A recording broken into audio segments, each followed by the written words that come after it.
Hi, this is Megan, writer and editor at Bitcoin Not Bombs. This new year will be an exciting one for us, and one way we're looking to expand is by doing weekly podcasts. We entered the Let's Talk Bitcoin podcast contest and need your help. Let's Talk Bitcoin is one of the best Bitcoin podcasts out there, and this is an incredible opportunity for Bitcoin Not Bombs to spread the word about how Bitcoin can benefit humanity. You can help us out by visiting letstalkbitcoin.com/contest and viewing our submission. Then you can cast your vote by sending 0.0001 Bitcoin or around 8 cents to the address assigned to our podcast. You can donate more if you would like to increase the weight of your vote. With your support, we can make this dream possible. Thanks for checking us out, and stay classy, Bitcoiners.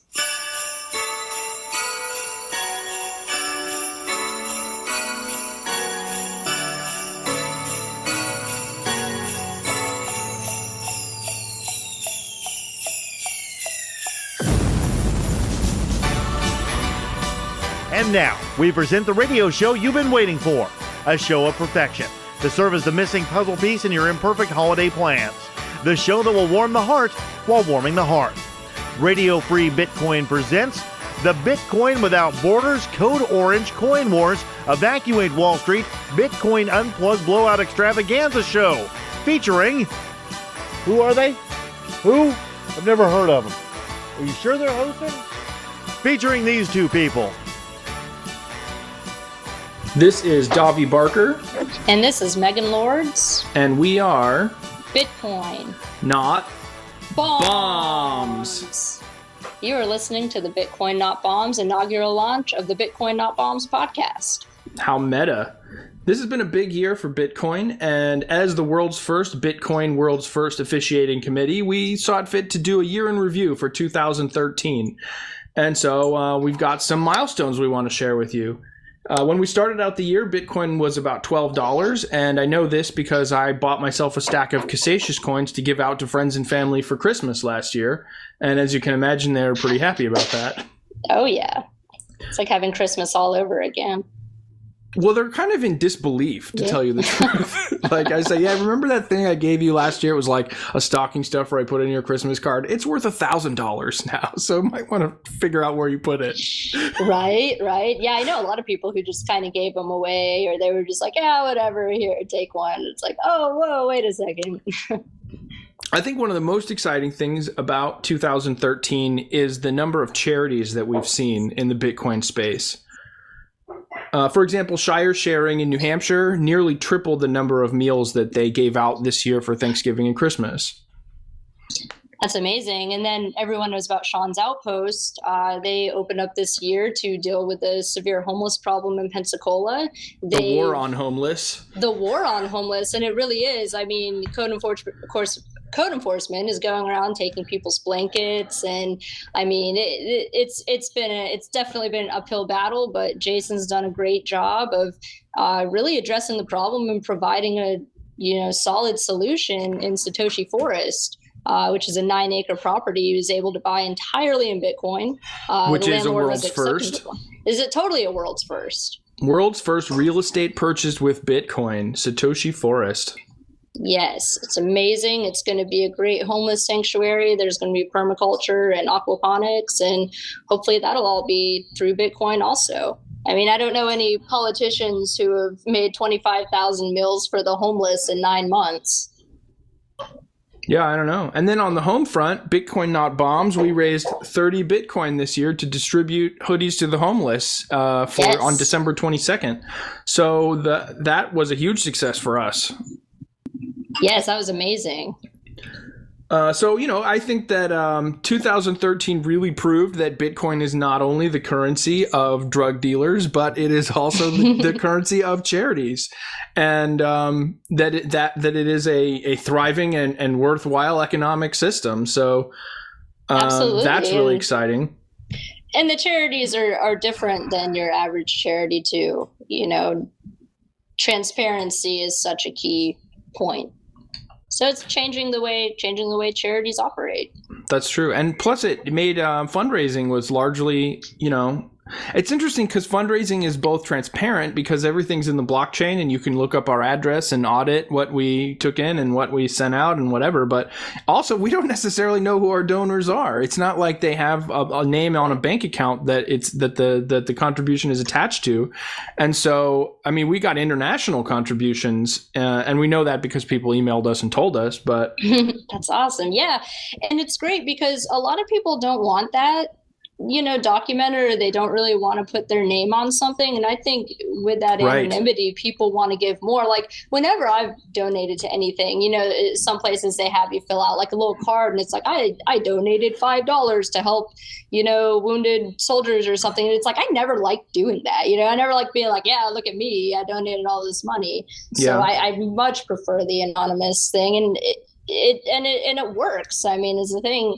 You can't argue that it doesn't work. Well, and this was Bitcoin is so generous. This was the point that Angela Keaton from antiwar.com made when she started taking Bitcoin this year, that the FBI has actually targeted donors of antiwar.com, and that has put a sort of chilling effect on charitable donations for political reasons. And so in addition to everything that Bitcoin makes possible, it makes it possible to donate to political causes without fear of retribution from tyrannical governments. Right. You shouldn't be afraid to donate to an alternative media source or any kind of charity, no matter how controversial it is. You shouldn't have to be afraid. You shouldn't have to be afraid that your government's watching you. Well, Bitcoin completely solves that problem. You don't have to be afraid anymore. The explosion of media this year was huge too. We've seen shows like Peace News Now, Let's Talk Bitcoin, and Mad Bitcoin. It's like suddenly everybody is talking about Bitcoin in ways that they weren't necessarily in 2012. And we've also seen an explosion in the mainstream media. We're seeing, folks like Roger Ver and Eric Voorhees being interviewed on like Fox Business and stuff. So it's like everybody's talking about Bitcoin this year. Right. And you can kind of see the transitions it's gone through. At the beginning of the year, you very much saw an anti-Bitcoin slant. You still see those articles from time to time. What can you buy with Bitcoin? Hookers and blow. But it's so much more than that. The alternative media has been great at covering that, but now the mainstream media is starting to realize, it can be used for so many other things. Charities are using it. Your average businesses are using it. You can buy groceries with it. You can pay rent with it. So I think they're becoming more curious, and I think some people, some anchors and stuff are really curious about Bitcoin, genuinely curious about it. And that's been my experience. Out for it. Yeah.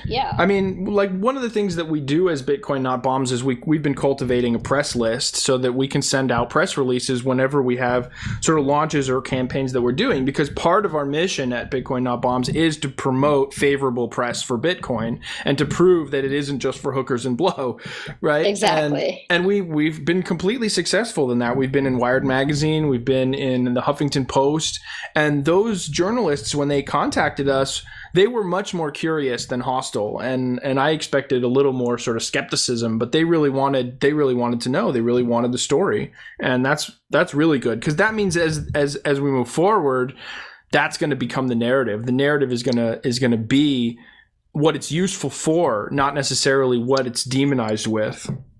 Exactly, because all of the criticisms of what people can buy with Bitcoin apply to the dollar. So this is something that they really can't perpetuate for much longer. And I think eventually we're going to get to a point where we have Bitcoins or other cryptocurrencies. People are just using it, and they're not even going to think about all of the, so-called bad stuff you can do with it, just like cash is now. I mean, people know, most drugs are traded in with cash, but you don't think about that when you're using cash to pay for a pizza. Yeah, I mean, well, that's sort of an absurd objection.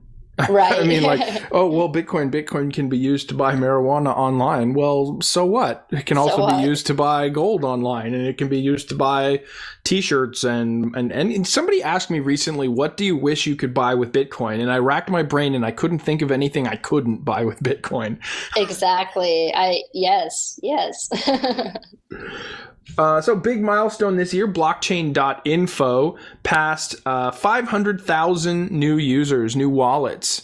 And that is a huge number. That is people who are sort of new to Bitcoin. I've been to events where I've signed up 20, 30 people with their first wallet, So new people in the community, new people in the economy means more innovation. It means more liquidity, mobility, stability, whatever you want to call it, more people in the party. Exactly. I've since that time, I mean, the people contacting me to help them set up a wallet has increased quite a bit.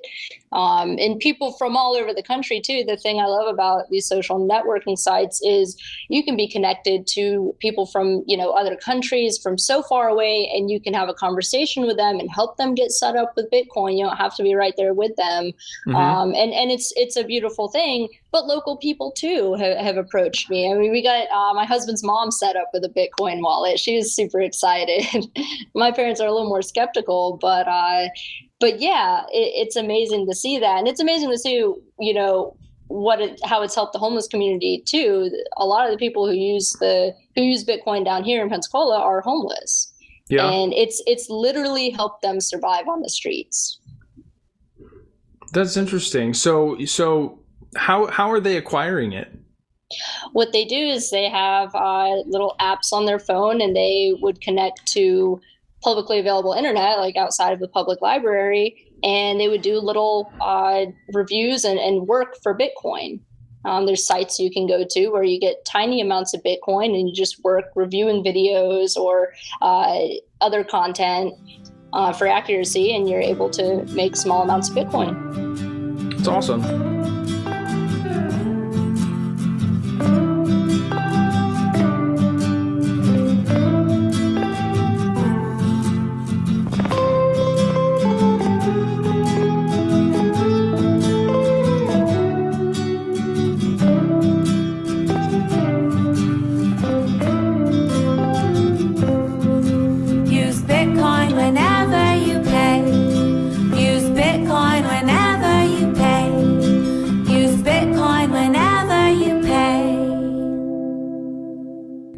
Something else we've seen for the first time this year is state aggression against Bitcoin. We saw the world's first Bitcoin ban in Thailand. We saw the raiding and seizing of the equipment of the Silk Road in California. And so it's funny because every time this happens, it causes a kind of like boom and spike and then crash. And like causes a lot of price volatility when the state attacks Bitcoin. And people run into this sort of fanfare hysteria that like, see, Bitcoin has just got all these flaws. And then within 12 hours, Bitcoin's price is back up. Absolutely. I think there's still some fear of government intervention and being able to really manipulate the price just through its actions, not, on the technical side. But it is interesting to see the response because exactly like you said, it bounces right back up. There's really no stopping it. Well, it's like even right now, there was all of a sudden huge demand in China, in the Bitcoin exchanges in China. And we saw this is sort of the 2013 high was 1242 on November 29th. And it got headlines because it passed gold, that Bitcoin passed the price of gold. And shortly after that, the Chinese central bank said that banks in China or financial institutions in China were not allowed to deal in Bitcoin. And then suddenly it crashed. It crashed down to like $600. And everybody said, see, we told you it was a bubble, right?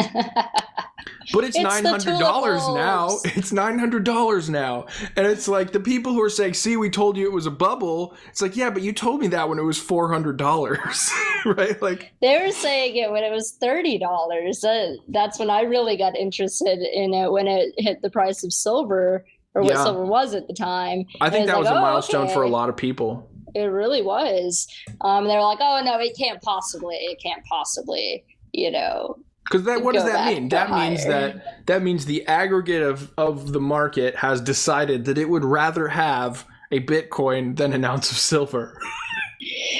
Well, the market was definitely an influence. Now, the sad thing about silver is it's heavily manipulated. So the price you're seeing for silver right now doesn't really reflect the real price of silver. I mean, they're mining it out of the ground, and there's mines that are shutting down because they can't sell their silver for enough of a profit to stay in business with all of the costs that they've accrued. So there's all this manipulation through the paper markets. with silver.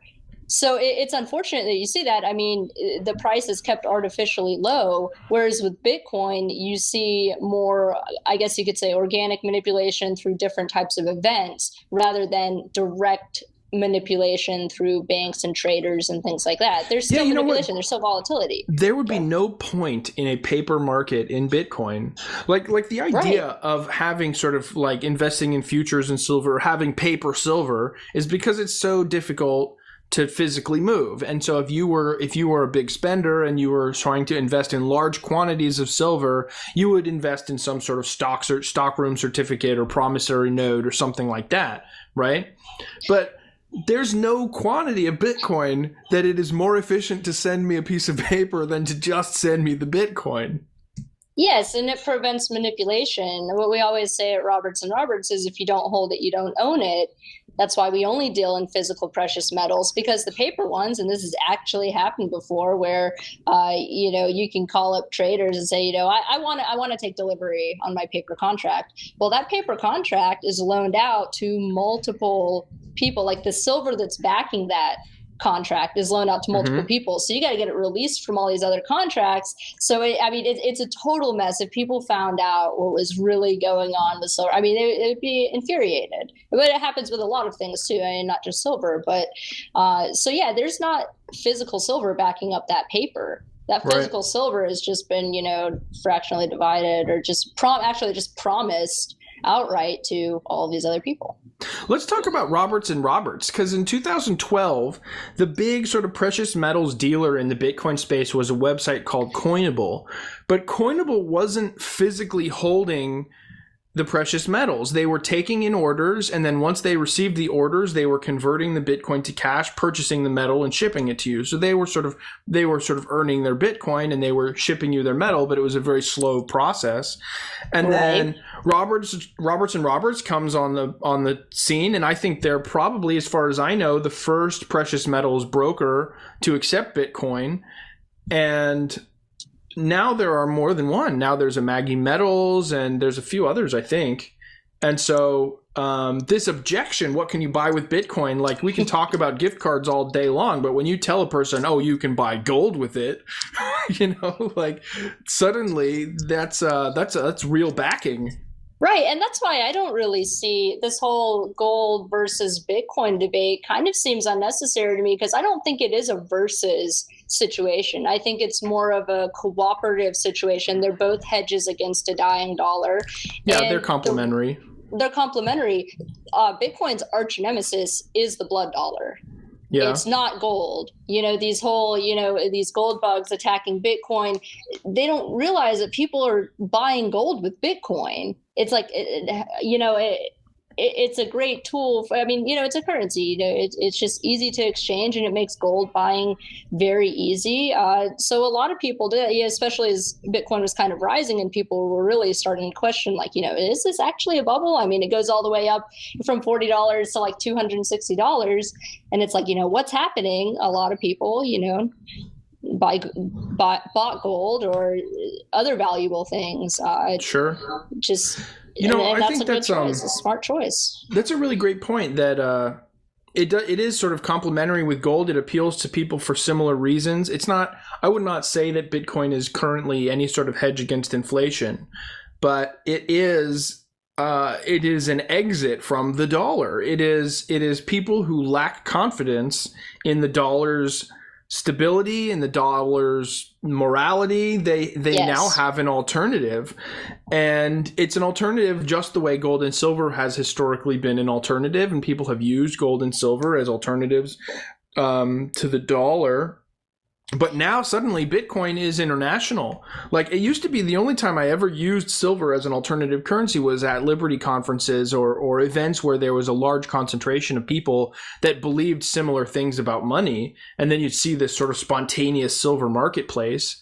But now all of those places have transformed into Bitcoin marketplaces. And at the same time, when I leave the conference and I go home, I don't have to sit on my currency until the next conference. It is still usable, still accessible. I can still trade with those same people from the conference or trade with a client in Japan or something. It doesn't matter. It's like complete liquidity in money. Absolutely. You're not carrying around several ounces of silver or a bunch of silver dimes, I mean, that are, eating up space in your purse or your pocket. And well, I still carry some for about, show. Of course. I mean, I still love silver and, gold too. They're great. But, with gold, silver, and Bitcoin, there's a very strong ethical case to be made for them. Against called it the dollar. Blood dollar. I call it the war dollar. What can you explain to everyone what you mean by that? The blood dollar. It's the de facto currency used for war, whatever you want to call that, humanitarian wars, however you define that. Basically, our government going in and invading other countries and killing their people, whether on the ground or with drones or anything like that. It is the currency. It's tax dollars, Federal Reserve notes that are funding that. Mm-hmm. Bitcoin, I mean, I guess if you, I guess some way you could use Bitcoin for those same things, but it's by and large not being used for I don't think it's possible. I don't think that it is possible to wage war with Bitcoin. And the reason is this. Even let's presuppose that your military contractors take Bitcoin, and let's presuppose that governments are somehow able to seize enough Bitcoin to pay those military contractors. That is still not enough of an economic game to fund a war. You cannot tax citizens enough to fund a war. It's just not possible. There's not enough productive capital in a population to fund the kind of complete war that we see now. To fund that kind of war, you have to be able to inflate money. You have to be able to print money. You have to be able to give a blank check to the military contractor, right? And Bitcoin will not allow that. The protocol will not allow the government to create Bitcoin out of nothing and use it to fund warfare. And I think without that ability that the dollar gives government, that they could not wage war the way that they do. I didn't want to give any of my money to a nation based on war. I wanted to be free, nothing holding me back from where I want to go. I thought about it, what was the choice that I made? Was you take away the money, don't give up your money, use Bitcoin whenever you pay. Use Bitcoin whenever you pay. I didn't want to waste any of my time working for the government. I wanted to be kind, open up my mind, just like an instrument. I thought about it, what was the choice that I made? Was to take away the money, don't give up your money, use Bitcoin whenever you pay.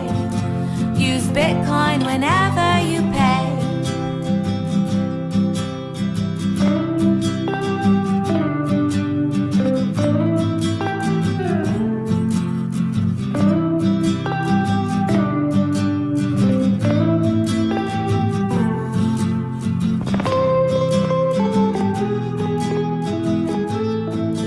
Silver earlier, but Bitcoin also passed gold this year. So like in November, and most people credit this to demand in China, that Bitcoin actually goes up to $1,200 for at least a day. And that was sort of the high water mark. And then the reaction is the Chinese central bank bans Bitcoin, but it's not going away. It's not like people in China can't get a hold of it. This is sort of the other thing. Even if the price crashed down to like $1, right? There's nothing about the protocol that goes away. It is still entirely possible for me to transfer however many Bitcoin that is anywhere in the world. So like the dollar value, the exchange rate, although it's exciting, it's not the primary function of Bitcoin. And the primary function of Bitcoin as this sort of like a constantly updated and confirmed ledger, nothing has threatened that. Nothing at all. Not any of the hacks, not any of the steals, not any of the like, oh no, there's a fork that lasted more than 5 minutes. So like nothing has affected Bitcoin's ability to maintain this consistent, like global confirmed ledger. And so, yeah, even if it crashes, it still does its job. Right. And it's no surprise that China would try to control it. And they're not very big on economic freedom. But, if you're not really big on economic freedom, you're going to suffer economic consequences. So I think they made a very bad decision. Of course, it didn't really affect the people's ability to use it necessarily. But as far as, their industries go and things like that, I think that was just a really poor decision trying to ban the banks from using it. I think that'll definitely be coming back around, and they'll be suffering the consequences. But we get to see the fallout from it. That's what I'm excited about. We get to see, if there's a ban, what technologies come out of that prohibition? What innovations does the market come up with to work around whatever regulations and hurdles they throw up in front of the free exercise of Bitcoin, right? Yeah. So I saw a fun statistic. This is again sort of 2013 in review, that if you look at the price from beginning to end, from the high point to the low point in 2013, Bitcoin's price increase was 10,000. Crazy. It's totally insane. This is also sort of to do with Roger Ver, the so-called Bitcoin Jesus, right? Roger Ver from blockchain.info and from Memory Dealers and things. But he donated $1 million in Bitcoin to the Foundation for Economic Education. And he did that because he lost a bet. And he made a bet 2 years ago that Bitcoin would outperform gold, silver, the U.S. stock market, and the U.S. dollar by more than 100 times within 2 years. And it took 2 years and 2 months. And I can't even blame him for taking that bet, because honestly, when I first got into Bitcoin, it was kind of at the beginning of the year. I was like, there's no way Bitcoin is going to be, I never thought it would surpass gold. I was like, maybe I'll make a little bit of money on this, only put in a little bit. What I can afford to lose, maybe it'll be $30 for a while. And it's just, it's mind blowing what it's done. So yeah, Roger Ver, 2 years ago, he called it within 2 months. Yeah. So it's been a fantastic year for Bitcoin, and I hope next year is even better. But it was a year of firsts. We're never going to have another year like this where there were so many firsts every single month. You had some new innovation coming up with Bitcoin or some new idea implemented. So it's amazing. It's been a totally groundbreaking year for Bitcoin. Yeah. Well, yeah, I think this was a year of firsts. But I think that there's firsts left for 2014. Oh, yeah. What do you see coming in the next year? Let's talk about 2014. Well, I'd like to see some competition to Bitcoin. I love Bitcoin, but, I want to see what the other altcoins are going to be doing. I'm very curious about the direction they're going to take. And I know a lot of people are maybe not that thrilled about altcoins. And honestly, I don't know all of the exact nuances from a technical standpoint, but from a philosophical standpoint, I am completely supportive of new currencies coming out. If there's something better that comes along, I think that'll be great. But at the same time, Bitcoin is here to stay. You're going to see it being used. I think you're going to see it more acceptably directed by people. And I think also that there's a good case to be made for millennials getting into Bitcoin as a way to kind of maybe even deal with student loans or, various debts that they're in. I think, something I saw was there was a college, I can't remember the name of it. It's on the tip of my tongue. They started accepting Bitcoin for tuition. So I think it would be really cool to see some, higher education facilities accepting Bitcoin for tuition. I think it could really help out people who maybe felt that they had to drop out of school because they couldn't afford it. Like, for example, I had to drop out. I couldn't finish my degree because it got to be too expensive. I didn't want to take out student loans because I didn't want to be in debt. And, I just financially, I couldn't make it through. But I think people who were wise and maybe they had to drop out and they had to maybe they bought a bunch of Bitcoins when they were cheap. Now they kind of have an opportunity, and maybe they choose to not, go back to school for whatever reason. But I think it opens up opportunities to them that would have been closed if we'd never seen Bitcoin come on the scene. I think 2014 is going to be the year of the honey badger. I think we are going to see. I think there's too much wealth in the pie right now, and I think that the government is not going to be able to keep its hands off of that pie. And so I think we're going to see more attempts by the government to get its finger in that pie, and then we're going to really see the resilience and the resistance of the Bitcoin protocol tested, and we're going to see some legal precedents set, and we're going to see some bills passed, and we're going to watch Bitcoin do what it wants. We're going to watch Bitcoin completely ignore whatever happens in the next year. And that's sort of what I'm excited to see, because at the end of 2013 we saw the first congressional hearings on Bitcoin, and we saw the first real attempts by foreign governments to ban Bitcoin. And so far, that has had no effect. So I'd like to see 2014 continue that trend and have no regulations and no laws and no hearings have any effect whatsoever on Bitcoin. Bitcoin doesn't give a bit. So that's the story. And I think, I definitely agree with that. I think you're going to see the state get more and more frustrated as Bitcoin kind of slips away from them. So it'll be interesting to watch. It's going to get serious. I don't doubt that they're really, really going to be cracking down. But, it'll be a good test for the tenacity of Bitcoin and the longevity of it. So this has been Bitcoin Not Bombs' inaugural Bitcoin Not Bombs podcast, and I think that we're ready to sign off. But until next time, this is Davi Barker. And this is Megan Lords. And this is, I don't know we don't have an outro script. What's our script?